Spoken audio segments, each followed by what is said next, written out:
Olá, amigos inscritos e membros do canal Spook Houses, Casas Assombradas, tio Spook aqui novamente para continuarmos a nossa incrível playlist de sábado. Viver é morrer, morrer é viver, viver, viver, morrer, morrer, viver, viver, viver, morrer e morreu. E caiu da escada e morreu. Bom, hoje nós vamos continuar então essa incrível playlist. Eu adoro, eu sei que muitas pessoas estão gostando também. É uma visão budista sobre a vida, principalmente, e depois a morte. Novamente, muitas religiões entram só numa mística do que é morrer ou a temerosidade da morte. Poucas religiões no mundo realmente partem no princípio de que nós temos que prestar atenção também no ato de morrer. Não é só cair duro e pronto, acabou, foi-se. Existem certas coisas que a mente ainda armazena, que ainda fica em uma memória ali oculta dentro do seu subconsciente e que dentro dessas religiões acredita-se que isso é passado para uma nova consciência, um novo corpo, uma nova vida. E com isso, muitas das explicações que acontecem ao longo de nossa existência podem ser então elucidadas por tais religiões e tais crenças. Então vamos lá, vamos entender dentro da visão budista como isto acontece. Como os budistas se preparam para a morte? De mãos vazias entrei no mundo, de pés descalços o deixo, meu vir, meu ir, dos acontecimentos simples que se atrelaçaram. E é verdade, não é mesmo? Nós nascemos pelados e morremos pelado também, não é? Do jeito que o governo tira tudo que a gente tem. Brincadeiras à parte, mas isso é uma analogia verdadeira. Por quê? Nós nascemos já endividados, né? Nós nascemos com contas para pagar do hospital, afinal você nasceu, você deve alguma coisa já a alguém. E quando você morre também a sua existência, você deveu ou deve depois ao longo da sua velhice e da morte. Isso é um fato. Nós nascemos, nós crescemos, nós morremos e assim continua. A vida vai levando. Os budistas consideram a morte uma tremenda oportunidade espiritual. Porra, mas é óbvio, mas para quê? Se precisarmos fazer nada, o processo pelo qual passamos naturalmente ao morrer nos colocará face a face com a base da liberação. O grande Chodyan Trungpa Rinpoche fez uma famosa descrição dessa base, a bondade básica do ser humano. No momento da morte, a mente se prepara, ou melhor, a mente se separa do corpo e por uma fração de segundos, todos nós experienciamos a nudez de nossa natureza búdica. Bom, naquela fração de segundo, se a base de liberação é apontada e a reconhecemos, somos liberados. Em outras palavras, se você morrer em um ambiente propício, se uma pessoa qualificada estiver presente no momento da morte para apresentá-lo à sua natureza búdica, e se você estiver receptivo à apresentação, você será liberado. Então, sim, o momento da morte oferece uma imensa oportunidade. O fato de ter sido apresentado à base de liberação deixa uma forte impressão do seu alaya. Desse modo, mesmo que não seja liberado no momento da morte, na próxima vida, quando você ouvir as palavras como natureza búdica, elas sofrerão, então, elas soarão familiares, ou você terá uma sensação de déjà vu. Essas são indicações de que você pode ser um bom recipiente para a prática de Mahasandhi. Agora, a sua natureza búdica está envolvida pelo casulo do corpo físico, pelos rótulos e nomes que você atribuiu a todos os fenômenos, pelas distinções que faz pelos seus hábitos, cultura, valores e emoções. Todo o propósito e objetivo do Dharma do Buda é nos soltar e liberar desse casulo. Para entender bem essa liberação, porém, primeiro precisamos conhecer a base de liberação. Presta atenção, porque muitos achismos da sua mente já foram colocados nesse texto. Achismos como, então eu vou ter a liberação de todos os crimes, pecados e tudo aquilo que eu fiz no ato da minha morte. Não, não vai. Não, então Deus vai me perdoar no dia que eu morrer de todos os meus pecados. Não, não vai. Então aqui é hora de me redimir de tudo o que aconteceu. Não é bem por aí. Por quê? Porque existe um detalhe que foi colocado no texto e que poucas pessoas que realmente acompanham o canal entenderam. Nós temos esse casulo físico, primeiro. Nós temos os hábitos, cultura, valores e emoções. Tudo isso são âncoras que nos travam para tudo. Muitas pessoas acham que ao entrar em uma igreja vão estar redimidas de todos os seus pecados e continuam fazendo merda ao longo de toda a sua existência, sendo hipócritas, mentirosos, sendo difamadores, acusadores, sendo diversos comportamentos que a própria igreja condena. Mas, como visto até na Idade Média, a remissão dos pecados ela existe à medida que você se filia a uma igreja e paga dízimo, ou seja, igual a um clube. Quando você entra então nesse clube de Deus, você acha que você estará livre de tudo, e não estará. Você vai continuar sendo uma pessoa ruim antes e depois da sua morte. Não é simplesmente olhar e aceitar e falar, tá, eu caguei a vida, e errei pra cacete, mas quem não? Isso daí não transita no budismo. O mas quem não existe. É aquela história, mas se até Cristo foi crucificado, quem seria eu então? Não, querido, Cristo era uma pessoa absolutamente normal, fazia cocô, xixi, arrotava, liderou um povo tentando derrubar os imperadores, foi um ativista político e social da época, tentando tirar, obviamente, o dinheiro de todos os imperadores de Roma, que explorou muito do povo, naquela época o povo hebreu, para devolver ao povo todas as suas riquezas, inclusive a sua terra. Então, sinto, você vai continuar sendo um grande pecador aos olhos da sua cultura, da sua igreja. No budismo, existe uma coisa muito legal, e isso é lido em várias e várias práticas, em vários textos, que fala o seguinte: não exerça pensamentos, não pense, não crie pensamentos, porque somente o pensamento já é suficiente para criar uma ação e uma reação. Imagina uma ação, uma atitude. Hoje as pessoas agem por impulso, ok? As pessoas roubam para não ser roubados. As pessoas matam para não ser mortos. As pessoas atacam para não sofrer ataques. Se você mostra realmente verdade sobre a crença das pessoas, a crença das pessoas, a fragilidade e tudo mais, as pessoas ficam completamente desesperadas e te ofendem, te atacam. Tudo no ad hominem. Tudo no ad hominem. Te chamam até de ladrão. Você fala, cara, você está de brincadeira comigo, né? Esses textos existem. Mas eu não quero que isso apareça. Eu não quero que as pessoas falem sobre isso. Infelizmente é assim. Nós vivemos em um país em que as pessoas elas vivem num sonho de ilusão. Uma ilusão de que elas têm tudo que é perfeito, tudo que é lindo, tudo que é maravilhoso. Só que quem cria valor? A mente da pessoa.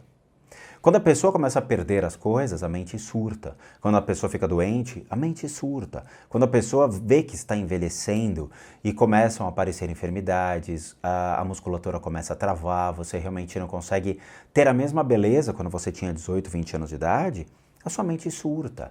Ninguém aguenta lidar com a negação, ninguém aguenta lidar com a frustração, com ofensas. Veja, isso eu falo e é muito curioso porque eu já fui muito ofendido, e eu também eu já ofendi, eu quero que se fodam. Por quê? As pessoas têm que sentir na pele o que elas fazem com as outras. Eu parto dessa psicologia.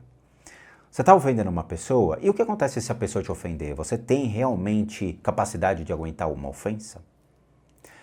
Veja, muitos youtubers, muitos influencers, muitas pessoas que eram profissionais de certas áreas, médicos, professores, instrutores de alguma coisa, quando entraram no YouTube, se depararam com um mundo que é extremamente agressivo, seja até no Twitter, Facebook, Instagram. Essa agressividade, ela faz com que essa pessoa, ela se defronte com o pior dentro dela. Quando você vê que aquela pessoa é linda, maravilhosa, extremamente educada e tudo mais, quando você cutuca realmente o ponto fraco dessa pessoa, você vê a fragilidade dela. Essa fragilidade é a sua verdadeira essência. É aquilo que ela esconde e omite do mundo. Ela se perfaz como se fosse um lobo em pele de cordeiro. Ok? E isso é complicado. Por quê? Porque é exatamente essa essência que, se ele não enfrentar, não lidar e não souber controlar, ao final da vida dele, ele vai simplesmente voltar a uma nova vida com mais e mais descargas de raiva, de ódio, de frustrações, e isso vai continuar se perpetuando. Quando fala sobre a base de liberação, é exatamente um exercício búdico extremamente difícil, no qual você tem que olhar e falar, cara, eu preciso corrigir até mesmo uma unha que está errada no meu pé. Por quê? Essa liberação, ela se faz reconhecendo todos os erros e compreendendo as atitudes erradas, entender as relações causais de ação e reação, quando você expõe realmente quem você é, a sua própria natureza para o mundo, e como o mundo recebe isso e te condena ou piora ainda mais quem você é. Para influencers digitais, isso daí é uma grande arma, né? Porque se volta contra eles. Agora, para o Zé da esquina, que tem uma banca de jornal, como isso acontece? Afinal, quantas pessoas vão apontar o dedo para ele e ver realmente os erros e fazer com que ele reconheça os erros, aceite os erros e comece a corrigir as posturas? Mas por que isso acontece? Por que as pessoas têm esses comportamentos e elas não deveriam ser pessoas que fossem, vamos dizer assim, limpas ou livres dessas atitudes? Veja, a Igreja Católica, na sua leiguice por completo, fala sobre Adão e Eva, né? Um conto da carochinha, um conto de fadas, para se iniciar então a Gênesis. Então inicia-se ali o livro do Velho Testamento acreditando que não, existe um princípio que criou Adão e Eva e ele comeu lá a maçã e essa maçã foi o que condenou eles para fora do paraíso e tentados por uma cobra.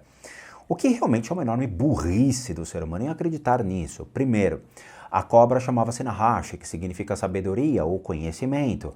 A árvore seria se deleitar sobre algo que eles não poderiam, que era saber sobre algo, sobre uma verdade, sobre algo que estava escondido.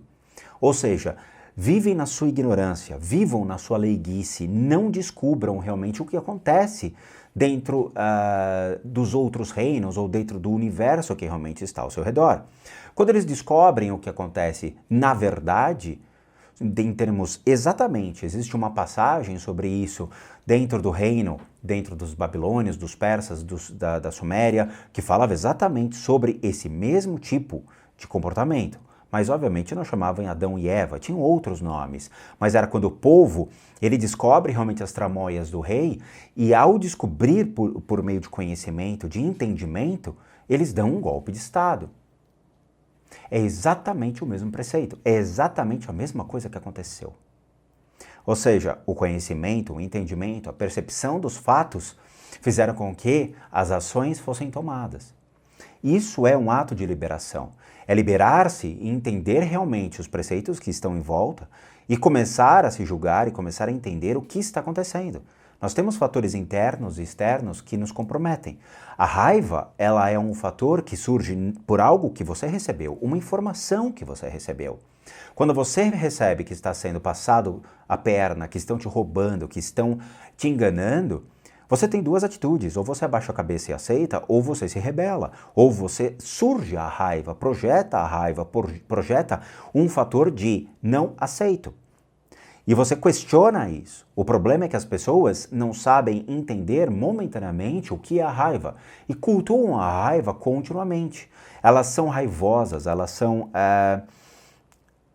pessoas que realmente alimentam completamente o fogo da sua ignorância, fazendo com que isso se perfaça como uma raiva e ela é projetada em todos os aspectos, junto à sua família, junto a grupos sociais de amigos, ao trabalho e tudo.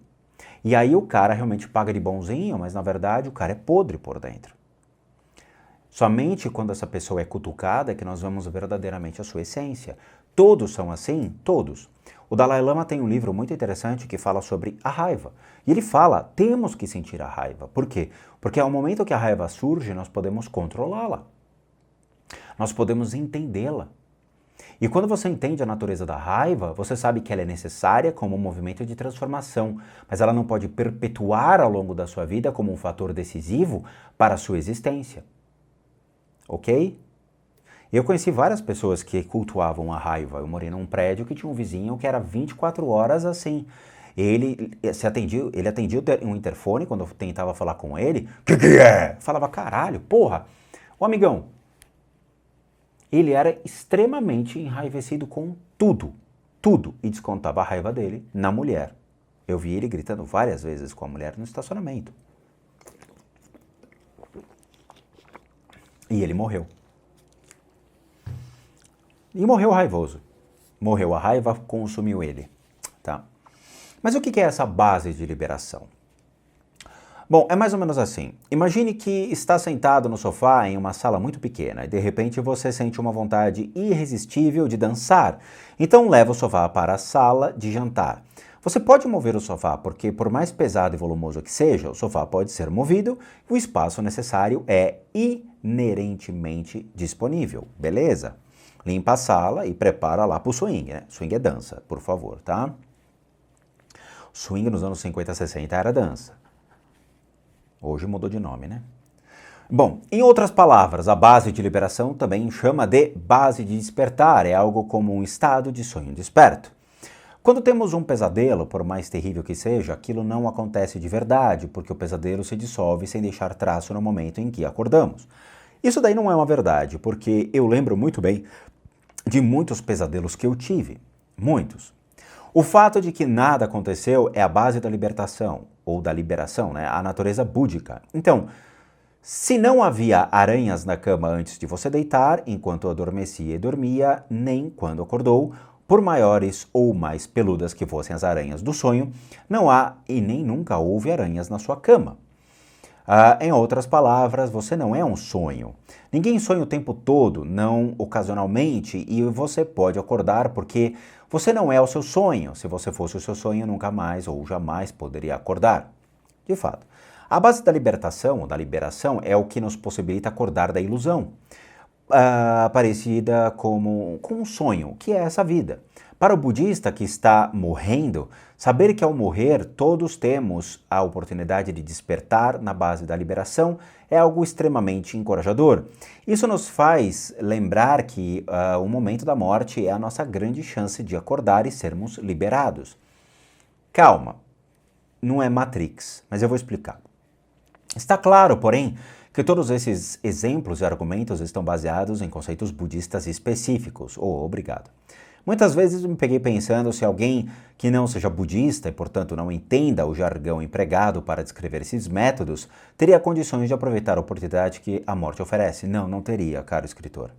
Talvez a morte seja uma oportunidade apenas quando é encarada pela perspectiva budista. Sim, é. Mas vamos lá.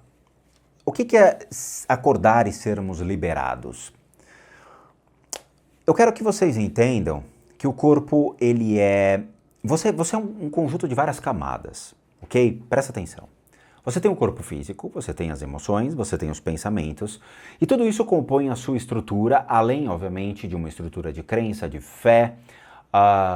E indo mais além, nós temos fatores familiares, nós temos fatores financeiros, nós temos fatores sexuais, nós temos fatores motivacionais, nós temos os fatores de emoções inferiores, superiores, nós temos fatores de criatividade, fatores da mente criativa de ser colocada continuamente em testes, em prática.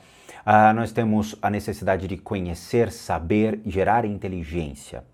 Tudo isso aí realmente é real.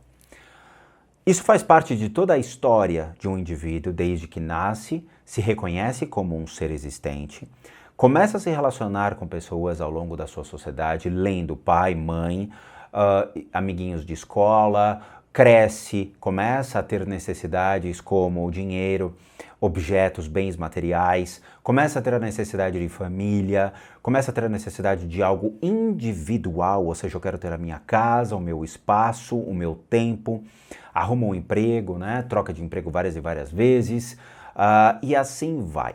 Ao longo de toda a sua vida é isso que acontece. Porém, ao longo desse percurso, nós criamos bloqueios dentro de todos esses aspectos que eu coloquei. Bloqueios sexuais, bloqueios familiares, bloqueios de vontades, bloqueios de emoções. Nós não sabemos nos relacionar emotivamente, nós não expressamos nossas emoções, nós alimentamos emoções ruins, nós nos julgamos, nos condenamos, nós criamos depressão, traumas, fobias, medos. Dentro desse aspecto da aranha, a depressão é perfeita, ela encaixa perfeitamente, tá? Por quê? Porque você dá nome às enfermidades, você cria um processo de analogia entre o que você está passando junto aos nomes das enfermidades e você somatiza essa enfermidade colocando ela dentro de você. Por isso que muitos monges budistas, eles não passam por esses traumas, porque eles não reconhecem essas enfermidades como elas são, já que é o mundo das ilusões. Novamente, como falado anteriormente, todo o princípio das ilusões, todo o princípio daquilo que querem que você acredite é o mundo material. Por quê? Porque querem que você compre aquela roupa porque alguém falou que aquela roupa é linda, é maravilhosa e fica bem em você. Você cria uma ilusão. Querem que você compre o iPhone 14, por quê? Porque a tua cara é jovem, é teen, é dinâmico, é tempestivo, você consegue falar rapidamente, ele tem um super turbo para você clicar no Twitter e você ser ofendido. Ou seja, é a questão da sociedade impondo o seu sonho de ilusões. Tudo aquilo que realmente você está vendo foi imposto, colocado ou precificado por alguém para você, para sua mente precificar e julgar o valor. Dizer, estou vendendo o computador, você quer comprar? Vale tanto. Você julga o valor dizendo, opa, eu quero. A sua mente precifica mediante algo que já foi precificado e acontece o cabo de guerra. Esse é o mundo das ilusões. O mundo em que é colocado para você fatores, os quais você vive em um mundo dizendo, isso aqui realmente é para mim. Você entendeu? Então, todos esses pontos que eu falei, todas essas ramificações desses pontos de energia que se conectam fisicamente, emocionalmente e mentalmente, estão intrinsecamente imundos dentro de sua existência. Estão completamente poluídos, estragando completamente a sua vida. Influências de familiares junto ao seu trabalho, influência de familiares junto à sua vida, o seu ir e vir, influência de familiares junto ao seu dinheiro, as suas emoções inferiores, julgando sempre tudo aquilo que está ao seu redor. Você deixa de amar, você vive numa tristeza absoluta, raiva, ódio, inveja, ganância, apego, tudo sobre você. E se você olhar tudo isso que eu estou falando, tudo passou pela sua existência. Tudo passará pela sua existência. Tudo faz parte intrinsecamente dentro de você. Isso não sai. Por que não sai? Porque você alimenta constantemente. Quando você, dentro de uma terceira pessoa, começa a observar a sua vida, você consegue avaliar o estrago que você gerou. Veja, eu estava com 121,5 kg. Meu corpo estava olhando para minha mente dizendo, puta que pariu, o que você fez comigo? A minha mente dizendo, puta, acho que eu vou pedir uma pizza de chocolate. Essa é a sua vida. A sua mente querendo mais e o seu corpo saturado de tanta porcaria que você coloca dentro dele. Quando eu realmente cheguei num acordo entre minha mente e o corpo, eu perdi 23 quilos. Quando eu perco esse peso e começo a ter uma qualidade de vida, uma saúde, eu entro numa harmonia entre a minha mente e o meu corpo. É isso que vocês não conseguem enxergar, é isso que a religião de vocês não consegue entender, é isso que não existe na Bíblia, não existe numa igreja católica, isso não existe no Espiritismo, que são as religiões hoje que nós vemos, mas existe no budismo. O budismo mostra o ser humano olhando e falando, você tem uma inversão de valores brutal. Ou você aceita realmente essa inversão de valores e começa a ver a sua vida sobre diversas perspectivas, inclusive sobre uma terceira pessoa, ou eu sinto, mas você vai morrer e você vai ficar preso sem parar ao fantástico mundo das suas ilusões. E quando acontece essa liberação, você nunca vai conseguir sair dessa base de liberação, porque você vai estar preso sobre todos esses aspectos. Todos. É por isso que a mente humana não consegue reencarnar, não consegue renascer. Por quê? Porque ela está presa a todos os fatores que impedem essa base de liberação. Por isso que todos, 99% de todas as pessoas que chegam para mim e falam, pode ver se meu pai, ele reencarnou? Você pode fazer análise para ver? Pode encaminhar meu pai e dizer realmente se ele reencarnou? Não, teu pai está aqui, está perdido. Porque todos esses fatores que eu citei são âncoras para qualquer pessoa mundana que não tem esse fator de liberação e esse conhecimento, entender e sair daqui. Você fica ancorado, você fica preso, você vai realmente continuar aqui. Eu vou ver milhões e milhões de pessoas que realmente me ofenderam na internet, estão presos à matéria, e vou ver trafegando por aí livremente depois de suas mortes. Eu já vi muitos. É sério. Tá? É capaz que eu faça testando demo com alguns e vai ser bem legal. Bom, eu falei pacas, falei coisas preciosas, falei joias para vocês, falei termas que são realmente tesouros para que vocês possam entender cada vez mais e refletir sobre a sua existência. Novamente, poucas religiões no mundo tratam sobre esse tema. O budismo tibetano é um extremamente acessível e é o que trata sobre esses fatores importantíssimos sobre realmente a nossa existência e quem nós somos, ok? Vale a pena trocar de religião e ir atrás de religiões que falam o que nós precisamos. E não um cara num púlpito ali, pedindo dízimo, batendo na Bíblia e ficar falando coisas que nem ele sabe, tá bom? Então é isso. Eu agradeço de coração a todos, muito obrigado por assistir o vídeo até agora. Como recadinhos finais, todo mundo que sabe que o Rodrigo sou um terapeuta, um psicoterapeuta alternativo. Sou licenciado nacional e internacionalmente por institutos que me habilitam, me capacitam. Por meio de técnicas complementares, nós complementamos a medicina, leia-se tratamentos das enfermidades físicas, emocionais, mentais, bem como as análises de casa e as limpezas de casas. E para aqueles que querem passar por isso, devem encaminhar um e-mail para limpezadecasas@gmail.com, limpeza de casas@gmail.com. E lá vocês vão ter todas as devidas informações, bem como os respectivos valores. Sim, eu cobro. Por quê?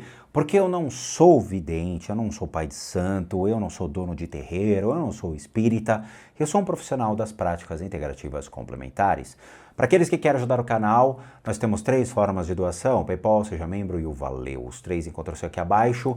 Só você clicar no link, vai ser levado a uma pagininha e aí você pode doar o valor que você quiser ou puder, que nos ajude muito. E por último, o nosso site, casasassombradas.com.br, com muita coisa legal para vocês. Vejo vocês nos próximos vídeos e, como sempre digo nesta playlist, namastê, meus nobres e queridos gafanhotos.